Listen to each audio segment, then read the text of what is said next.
Hello students, last 2 videos में हम अपनी 2 प्रॉपर्टीज कंप्लीट कर चुके हैं। उससे रिलेटेड क्वेश्चन भी कर लिए। किसकी प्रॉपर्टीज? डेफिनेट इंटेग्रल की। तो आज हम मोस्ट इंपोर्टेंट प्रॉपर्टी करेंगे। यहां पे मैं लिख भी देता हूं। इस अकेली प्रॉपर्टी से रिलेटेड भी क्वेश्चन आ सकता है सीबीएसई में भी एज वेल कॉम्पिटिटिव एग्जाम में भी। तो प्रॉपर्टी क्या कहती है? कहते हैं अगर हमारे पास कोई इंटेग्रल आ जाए, लिमिट कैसी हो उसकी? -a to a type. -a to a type means something -1 to 1, -2 to 2, -7 to 7, -π से π, समथिंग किसी भी तरह की प्रॉपर्टी हो, बस सेम लिमिट हो, उनमें नेगेटिव का फर्क हो। तो ऐसी अगर कोई भी लिमिट आ जाए देन हम उसको डायरेक्ट लिख सकते हैं इन 2 पार्ट्स में। अब ये कब लिखेंगे और ये कब लिखेंगे इसके बारे में देखते हैं। कहते हैं limit -a to a, function same रहेगा, बस -a टू a लिमिट को हम यहां क्या कर देंगे? 0 to a और 2 से मल्टीप्लाई। बट ये कब लिख सकेंगे? जब f ऑफ -x मीन्स ये जो मेरे पास फंक्शन होगा, अगर मैं इसमें x की जगह क्या रिप्लेस कर दूं? -x। x की जगह क्या रिप्लेस करना है? -x। रिप्लेस करने के बाद अगर वापस मेरे पास वही फंक्शन का फंक्शन आ जाए तो मैं इसकी जगह पे ये आंसर डायरेक्ट लिख दूंगा। समझ गए? x को रिप्लेस करना है -x के साथ। अगर सेम वही फंक्शन रह जाए, फंक्शन पे कोई इफेक्ट ना पड़े, तो हम इसका आंसर डायरेक्ट ये लिख देंगे। बट अगर कहते हैं सेम फंक्शन बने बट विद नेगेटिव साइन के साथ, देन उसका आंसर डायरेक्ट 0। हमें कुछ करने की जरूरत ही नहीं है। ठीक है, चलो क्वेश्चन की हेल्प से समझते हैं। सपोज मेरे पास क्वेश्चन है integral from -1 to 1 sin raised to power 7x dx। सबसे पहले limit -a to a type आ रही है, -1 to 1। इसको i के इक्वल लिख लेते हैं क्योंकि डेफिनेट इंटेग्रल में लिखना है। चेक क्या करना है कि f of -x f of x के इक्वल है या f of -x f of x के इक्वल है। उसके बिहाफ पे ये लिखेंगे। तो मैं यहां पे पहले लिख लेता हूं मेरा f ऑफ x क्या है। ये फंक्शन इनसाइड द इंटेग्रल क्या है? sin raised to power 7। x को रिप्लेस करा -x से, ये आ गया sin raised to power 7। तो ये मैं इसको बाहर लिख लेता हूं। Sine of -x that is -sin x, raise to power 7 है तो माइनस तो एज इट इज, ये आ गया मेरे पास sine raise to power 7x। ये क्या आ गया? माइनस एज इट इज और ये फंक्शन एज इट इज। बोलो कौन सा लगेगा फंक्शन? ये सेटिस्फाई हो रही है। सो आंसर इज, कहते हैं डायरेक्ट आंसर इसका क्या आ गया? 0।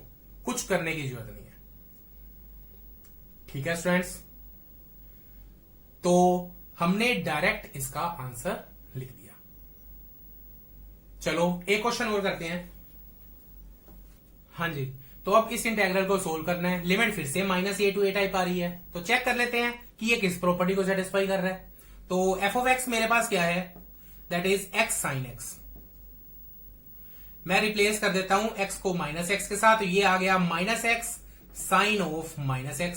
Sign of -x is -sin x, वो माइनस और माइनस पॉजिटिव हो गया, ये वापस x sin x।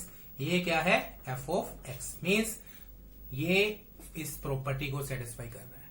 तो कहते हैं हम इसको क्या लिख सकते हैं? लिमिट -a टू a क्या हो जाएगी? 0 to a, मतलब लिमिट फ्रॉम 0 to 2 और 2 से मल्टीप्लाई। अब ये मत सोचना कि यहां लिमिट -2 से 2 थी तो मैंने 2 से मल्टीप्लाई करा। वो प्रॉपर्टी कह रही है 2 से मल्टीप्लाई करना है, लिमिट चाहे कुछ भी हो। तो ये आ गया मेरे पास x sin x dx। अब ये मेरे पास सिंपल लिमिट्स आ गई। दिख रहा है सोल्व करना है इंटेग्रल को। तो ये मेरे पास 2 फंक्शन की प्रोडक्ट आ रही है, तो 2 फंक्शन की प्रोडक्ट में हम प्रोडक्ट रूल लगा देते हैं। इंटीग्रेशन में हम प्रोडक्ट रूल को क्या कहते हैं? Method of by parts. तो ये मेरे पास आ गया 2 एज इट इज। ये आ गया मेरे पास x sin x, first function मान लेता हूं x को, ये second function. First function as it is, sin x किसका डेरिवेटिव है? -cos x, minus integration of x का डेरिवेटिव 1 और साइन एक्स किसका डेरिवेटिव है माइनस, वो प्लस बन गया, that is cos x dx. Limit इसकी एक बार मैं बाद में लास्ट में लगा दूंगा। ये आ गया 2 बाहर, ये मेरे पास आ गया minus x cos x plus cos x किसका डेरिवेटिव है साइन एक्स का, और लिमिट अब लगा देते हैं 0 से 2, that is 2 into upper limit fill करी, 2 फिल करा, ये आ गया मेरे पास -2 cos 2 plus sine 2 minus lower limit fill कर दो, यहां फिल करा 0 इंटू समथिंग, ये 0 आ गया, प्लस साइन 0 0, तो ये आ गया मेरे पास 2 इंटू -2 कोस 2 प्लस साइन, है ना इजी। इसको सोल्व करते तो दोनों लिमिट फिल करनी पड़ती, यहां एक ही लिमिट फिल करी। एक क्वेश्चन और करते हैं। तो ये इंटेग्रल मेरे पास गिवन है, मैंने इसको सोल्व करना है। तो सबसे पहले limit -a to a type की है, तो चेक कर लेते हैं। एफ ऑफ एक्स किसके लिए गिवन है मेरे पास, क्या गिवन है, x cube plus x cos x plus 10 raise to power 5x plus 1। यहां x को रिप्लेस करना है मैंने माइनस एक्स के साथ, तो ये आ गया मेरे पास माइनस एक्स का cube, that is minus x cube.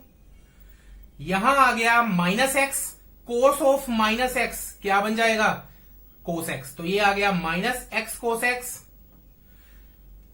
Ten of minus x क्या होता है माइनस 10x, तो ये माइनस रेज टू पावर 5, ये माइनस ही बाहर आ जाएगा 10 रेज टू पावर 5, और ये एज इट इज +1 ही रह गया। क्या ये पूरे का पूरा वही फंक्शन बन गया, नहीं, इन सबके साइन तो चेंज है, इसका तो चेंज ही नहीं है, तो ये एफ ऑफ एक्स तो नहीं बना, मींस ये फंक्शन, ये प्रॉपर्टी तो नहीं लगी।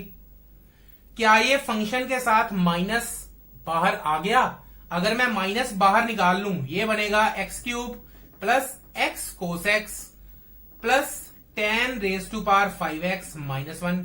क्या अब ये फंक्शन बन रहा है, अब भी नहीं बन रहा। तो ये ना तो फर्स्ट प्रॉपर्टी होल्ड कर रहा ना सेकंड प्रॉपर्टी होल्ड कर रहा, तो फिर अब क्या करें, सोचो। अच्छा एक बात ऑब्जर्व करी, अगर मैं थोड़ा सा ध्यान से देखूं तो इस पूरे फंक्शन में जैसे ही मैंने x को रिप्लेस करा माइनस एक्स के साथ, तो एक्स क्यूब का साइन चेंज हो गया नेगेटिव, इसका भी साइन चेंज हो गया, इसका भी साइन चेंज हो गया, तो मैं एक बार 1 को छोड़ देता हूं। अगर मैं एक बार 1 को यहां छोड़ दूं तो बाकी का सारा फंक्शन तो मेरा माइनस बन रहा है, तो मैं एक बार यहां पे ट्राई करता हूं, मैं 1 को अलग ही कर देता हूं। ये मेरे पास क्या आ गया -π/2 से लेके π/2, इनफैक्ट सबको चाहे अलग कर दो, ये आ गया मेरे पास x cube plus x cos x plus 10 raise to power 5 dx। 1 को मैं अलग कर देता हूं, ये आ गया -π/2 से π/2 dx। सबको अलग करने की बजाय मैंने सिर्फ इसी को अलग करा, बाकी जिनके साइन चेंज हो रहे हैं वो एक बार एक साथ ही रख ले। अब अगर मैं इसको ध्यान से देखूं तो इतने फंक्शन में मेरे पास जैसे ही मैंने x को रिप्लेस करा माइनस एक्स के साथ, तो यहां से माइनस कॉमन आने के बाद पूरे का पूरा फंक्शन वही का वही बन रहा है। देखें, अगर मैं यहां पे एफ ऑफ एक्स कंसीडर कर लूं, ये मेरे पास क्या आ जाएगा x cube plus x cos x plus 10 raise to power 5x। F of minus x क्या आएगा, ये बन गया minus x cube minus x cos x, ये आ गया -10 रेज टू पावर 5x। मैं जैसे ही माइनस कॉमन निकालूं, ये प्लस और यहां पे ये मेरे पास एफ ऑफ एक्स बन गया, मीन्स अकेला ये वाला इंटेग्रल सेकंड प्रॉपर्टी को होल्ड कर रहा है, मीन्स इसका आंसर तो क्या आ गया 0। अब अगर मैं इसको देखूं, यहां मेरे पास एफ ऑफ एक्स क्या है, दैट इज 1। जैसे ही मैंने एक्स को रिप्लेस करा माइनस एक्स के साथ, ये कितना है, ये 1, मीन्स ये वापिस एफ ऑफ एक्स ही रह गया। तो मीन्स ये कैसा है, ये इस प्रॉपर्टी को होल्ड कर रहा है, तो यहां पे मैं ये वाली प्रॉपर्टी यूज कर लेता हूं। तो इसका आंसर तो मेरे पास क्या आ गया था, मैं यहां पे इरेज कर रहा हूं,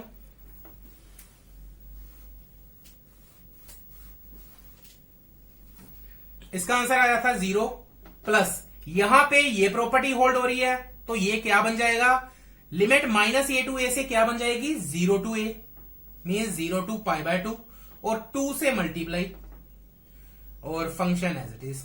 अब 1 किसका डेरिवेटिव है, दैट इज x, लिमिट है 0 से पाई बाय 2 और आगे 2 से मल्टीप्लाई, तो ये आ गया 2 into upper limit minus lower, ये बन गया 2 into pi by 2 that is pi.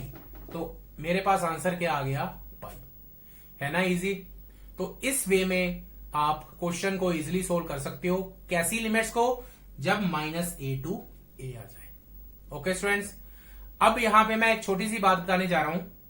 ये हमने जो प्रॉपर्टी लिखी है कि अगर मैं x को रिप्लेस करूं फंक्शन में माइनस एक्स के साथ और वापस वही का वही फंक्शन आ जाए, तो ऐसे फंक्शंस को हम बोलते हैं इवन फंक्शन।